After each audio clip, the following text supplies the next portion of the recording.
Sustainable Development Goals (SDG) are a set of 17 global goals adopted by all United Nations member states as part of the 2030 agenda.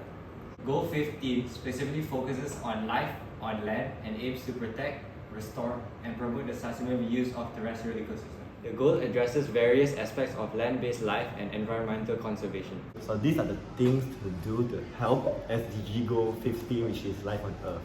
The first thing you should do is to help a charity you want to support. Any donation, big or small, can make a difference. So you can go to, like example, MyPetsHaven, like donate to them any food or whatever will do. It will certainly help them. And don't shop for pets. Visit your local animal shelter and adopt an animal there. And the third point is, don't buy product tested on animal. Check the label on the product you buy. According to the Malaysian National Animal Welfare Foundation, their statistics have shown that from the year 2016 to the year 2023, it has shown that an increasing in animal abuse cases in Malaysia. More than 90% of these cases are dogs and cats. Therefore, we are here today to address the issues.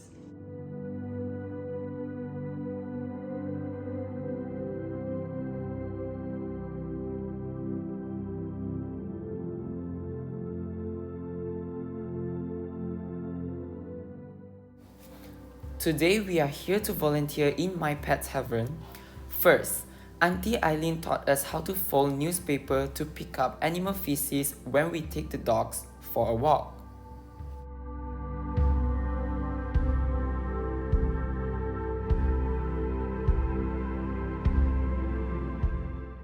She then taught us where the dogs defecate in their cages and how to replace the newspaper in order for the dogs to have a clean and hygienic environment to do their business.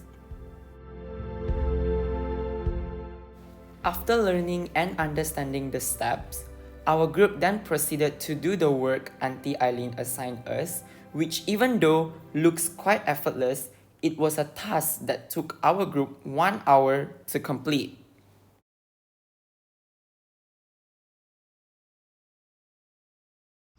So hi, hello. Can you introduce us about yourself? Yeah, okay. I'm Auntie Eileen here. I'm the founder of MyPetsHaven, alright? And the main purpose of setting up this place is to help the dogs to control the population of strays, get them home to disrupt their property. Are there any adoption or fostering program available through your animal shelters? And can you explain the process for adopting or fostering an animal from your organization? Okay, we are quite stern with our adoption now. One thing we have to check on them, we make sure that they go to a good home, alright? Their background, their body language, and make sure they have to come here to take the dog. We don't send dog, right? So when they come, by talking to them, roughly we'll know by body language we can see, right? And also make sure they are fully vaccinated, and adult dog they are neutered. So there's a fee of 300. It's not adoption fee, it's just a neutering fee. We went like a stray population, alright? Even male or female, we have to do it. The male is the one that culprit that make the dog pregnant. Doesn't mean the male dog don't get pregnant, they don't neuter. So we want to control all this. So we guide them all the way. What type of animals do you typically rescue and shelter? And are there any specific criteria or conditions for accepting animals into your shelter? Yeah, the condition is some people they want to surrender their dogs, alright? But whether we got space, then we'll help, alright? And then they has to neuter the dog and make sure the dog is fully vaccinated. Rescue cats and dogs, alright? And as you know, we are limited space. We are not a land. We are just only a shop lot. So only limited we can help. Okay. Okay. How long has this MyPetsHaven have been running? This is our 12 years. Oh, this is the 12 years. Okay. Then what makes you keep doing this for the 12 years? Okay, like I say, it's so pitiful to see them in the street, you know, and then nobody cares about them. They're caught by town council, they're poisoned by people, they're accident, you know. And then so many puppies are born out there without their mother. Some mother died. So out of pitiness, one thing. Secondly, as being a dog lover, all right, we will try as much as I can to help them.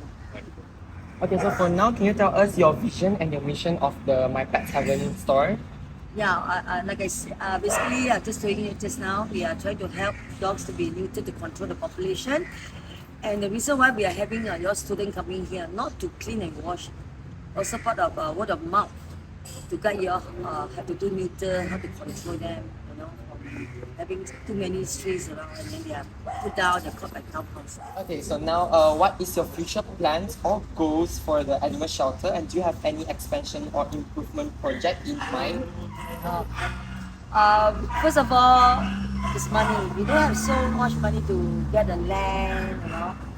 So I only can help. I'm already 66 already. Whatever I can do, I do now. Like helping the dog get home, guide them, and then to tell people not to buy dogs or adopt them. That's my future plan. So I got not much to go forward to because now also now I'm looking for a successor. If I got a successor, I can train. So basically, I do what I can now. So the word is, do not buy, please adopt. To tell them, and then please neuter the dog. And don't take it for granted that male don't have to be neutered, female need neutered. So basically, both equally have to be done. So to control the population. Alright? If people can donate a land or something like that, maybe I can move forward. Right? But we don't have the means. I do what I can. Okay, so you said that you have operated this for 12 years. So like, how many cats and dogs are there that you have actually rescued and have actually given for adoption? Well, all these years, I think about 1,000 dogs. Cat also about that. 1,000 dogs, cat not so much. Maybe $500-600. $500-600. Yeah, sorry. 5 to 60 cats because all these years we have our adoption is very good because our cats and dogs are very healthy, and then and people that come and adopt them are very educated. So basically, very good home to have lah. All right, so like I said, I'll try my best, and we are very stern with our adoption lah. So, like for instance, lately we have 30 cats. Now we are only down to 6 cats, and we have 40 dogs. We now have about 22 dogs left. Thank you so much. Please adopt, don't shop. Thank you. Proceeding from the interview, we have Idris rinsing the cages as Auntie Eileen instructed us to wash and clean the dog cages. After rinsing, we got a bucket of soap and started to scrub the cages as residue of urine and feces were present and needed to be dealt with.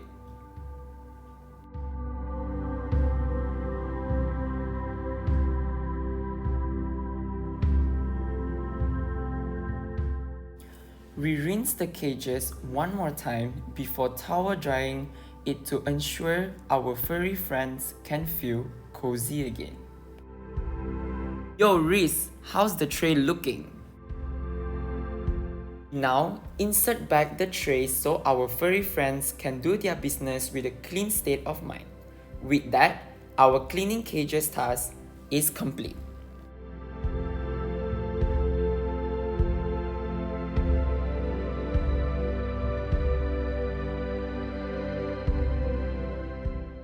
The following task requires our friend Scott to wash and rinse the dog's water bowls to rid any remains of saliva and ensure they have a clean bowl of water.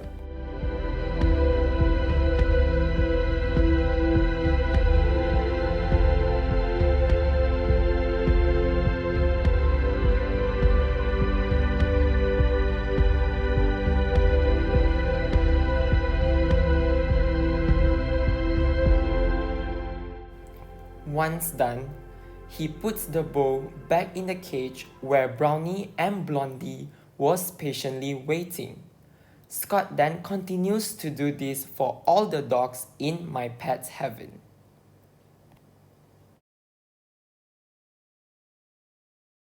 Hi, so we're here to interview you with some questions. Can you introduce yourself? My name is Tiffany and I'm a regular volunteer here at MyPetsHaven for 3 years. So you have been working here and volunteer here for like roughly 3 years. So like what have you gained and what experience did you gain and have you learned throughout the 3 years here? I started when I come here, I don't know anything about dogs, anything about cats, but once I started volunteer, Auntie Eileen taught me how to take care of dogs, cats and etc.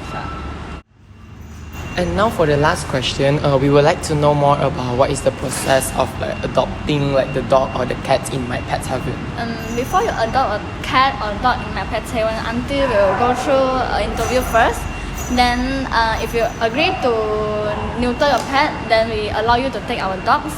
And we hope to prioritize a house that's landed because many owners from living in condo or flat, they tend to kena complained by other neighbor. So we hope to find an adopter that is living in landed house. Yeah. So that's it for our interview. And so please adopt, don't shop. Lastly, we have the fun part of dog walking. Here we have our first friend, Stormy, who is a little shy but loves to walk across the grass.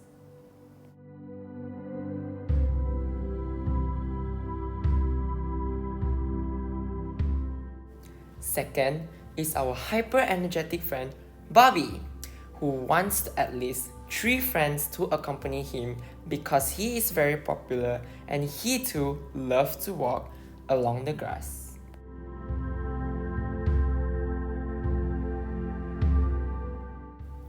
It's feeding time!